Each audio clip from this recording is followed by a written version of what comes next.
Hello everyone. In this video, what I'm going to be showing you is how to use a MIDI controller or your computer keyboard to control Ableton from the stage for the starts and stops of songs and a few other things. Around LCBC, you may hear others or worship leaders use the term song or MIDI triggers, but for this video, I'm going to be using the terms MIDI and keyboard mappings, which is what Ableton calls them. But just know that I'm talking about the same thing here. For the purpose of starting and stopping of individual songs during rehearsal and gatherings, you can use either a MIDI controller. So currently we have the Akai MPD16 at most of our campuses, or you can use your computer's keyboard. And you don't have to use just one of these methods and not the other. You can use a combination of the two if you need. When we send out our weekend Ableton project, we have pre-assigned for you the MIDI and computer keyboard mappings for the song locator points that are at the start of each song. Our documents that we provide before weekly rehearsal, currently on the Slack music production channel, contain this information. So just like the songs are arranged in order chronologically from left to right in the arrangement view according to the flow of the gathering, the mappings are also set up the same way on the MIDI trigger interface and also on the computer keyboard. So keep an eye on these first four songs. As I press pads 1 through 4 on the Akai MIDI controller, those song locators will be selected.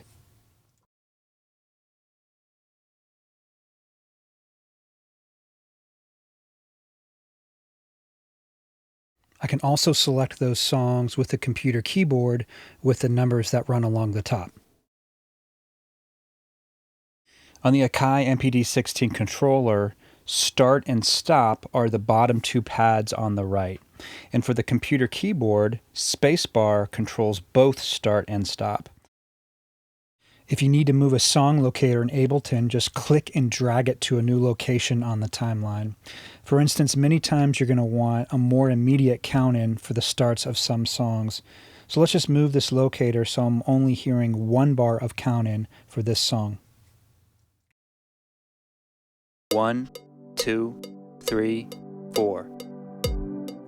To make changes to the actual mappings, such as deleting or adding them, you're going to need to enable keyboard or a MIDI mapping in Ableton. So to enable computer keyboard mapping mode, press Command K or click on the key button, and the available mappings will now turn orangish in color. And to enable MIDI mapping mode, press the MIDI button or Command M, and the available mappings will now turn bluish in color. So for example, let's just say on this particular weekend, for whatever reason, we're deciding to cut the V&O out of the flow of the gathering. So what I want to do is, as a worship leader, I want to delete that mapping for the V&O in Ableton so it's not even an option for my drummer who's running the backing tracks. So what I want to do is just delete the V&O mapping altogether and then reassign Why God and Reprise. Currently, they're at mappings 6 and 7 on the MIDI pad or on the computer keyboard, and I want to reassign them to 5 and 6. So if you're reassigning computer keyboard mappings, this is going to be a bit easier to do since the computer keyboard is obviously right next to the computer. But for MIDI mappings, if your MIDI controller is positioned away from your computer, you might want to get someone to help you do this. Otherwise, you'll be walking back and forth across the stage a little bit. So to edit MIDI mappings, first thing I want to do is press Command M to open MIDI mapping mode. Then I want to delete the mapping for the V&O song locator. So to do that, I just want to click on that locator with my mouse and press delete. And you can see the mapping goes away. And let's also delete the mappings for Why God and the Reprise. Now I want to reassign the mapping for Why God to pad 5 on the Akai. So I'm going to select that locator again with my mouse.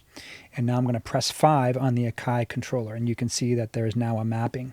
Now I'm going to press the song locator for the Reprise with my mouse and then press pad 6 on the Akai. So right after you get done making your changes, you're going to want to make sure you get out of MIDI mapping mode so that you don't accidentally make some other change that you don't want. So just press Escape, or you could press the MIDI button as well, or Command M will toggle you out of MIDI mapping mode. And again, if you're using a computer keyboard instead of a MIDI controller like the Akai pad, this procedure I just showed you will work the same way. So instead of pressing Command M, you're going to press Command K to get you into computer keyboard mapping mode. So just know that one MIDI pad or one computer keyboard stroke cannot control two different song locator points. So you might get an error message if you try to assign a mapping that is already used for another song. So here I'm attempting to reassign the song locator for Why God to pad 1 on the Akai, and this is the error that I get. You can also create a song locator in arrangement view. Perhaps you deleted one by accident.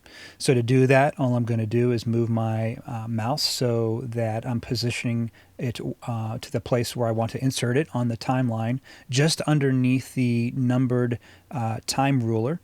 And then I'm going to hold down Control and click with my mouse. And it's going to then ask me, I can also insert a time signature or delete a time signature here. But I'm going to create a locator, so choose Add Locator. And now it's asking me to name it, so I'm just going to name it whatever I want to name it. And then I can move that to wherever I want to on the timeline. And obviously I can also add a MIDI or computer keyboard mapping to that as well.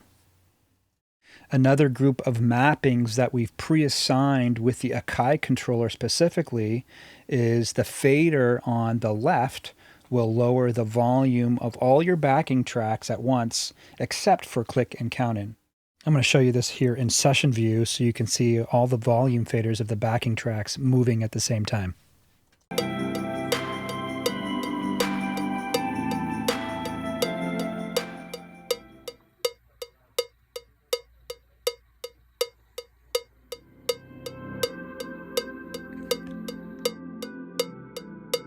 One way this can come in handy would be the situation that your band accidentally gets off the arrangement of the song while you're playing it.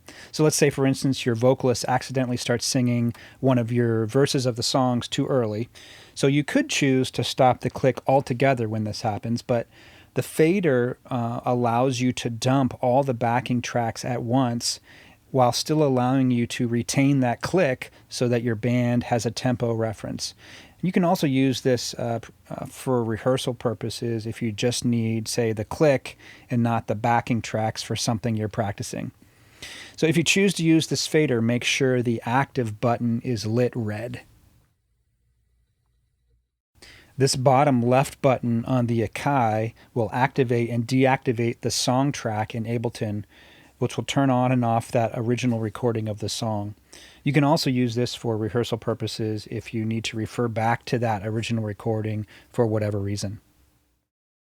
Thanks for watching.